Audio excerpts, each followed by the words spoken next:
অকালবোধনের কাহিনীকে theme করে সাজানো হয়েছে এবারের দুর্গাপুজোর মণ্ডপ। বর্ধমানের তেলিপুকুর সুকান্ত স্মৃতি সংঘের এই আয়োজনে যেন গল্পের আবহ মিশে গেছে শিল্পকলার ছোঁয়ায়। প্রতিমার সাজসজ্জায় ব্যবহার করা হয়েছে প্রকৃতির দান, খড়, হোগলা পাতা আর নানান রকম ফলের বীজ। কৃত্রিম চাকচিক্য ছেড়ে একেবারে সহজ সরল উপকরণে গড়ে তোলা হয়েছে মায়ের রূপ। তাতেই যেন ফুটে উঠেছে অন্যরকম এক আবেদন।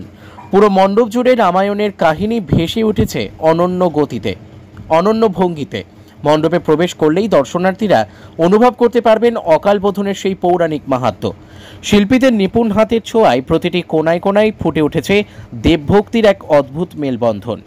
এবারের এই অভিনব ভাবনা ও তার বাস্তব রূপায়ণ ক্যামেরাবন্দি করেছেন সাংবাদিক আব্দুল হাই। তার ছবিতেই ধরা পড়েছে তেলিপুকুরের এই পুজো মণ্ডপের শিল্পরূপ, আলোকোজ্জ্বল সৌন্দর্য। এবছরে রামায়ণের কাহিনী, রামায়ণ আছে আমাদের 44তম বর্ষ তেলিপুকুর সুকান্ত স্মৃতি সংঘ এবং প্রতিমায় বিশেষ আকর্ষণ। আমরা রামায়ণের পুরো ঘটনাটাকে তুলে ধরেছি। রামায়ণ মহাকাব্যে যে ঘটনা সবাই জানে, ছোট থেকে বড়, সেটা থিমের আকারে দুর্গাপুজোয় দেখতে পাবে। পশ্চিমবঙ্গে প্রথম আমরা এই থিম করেছি।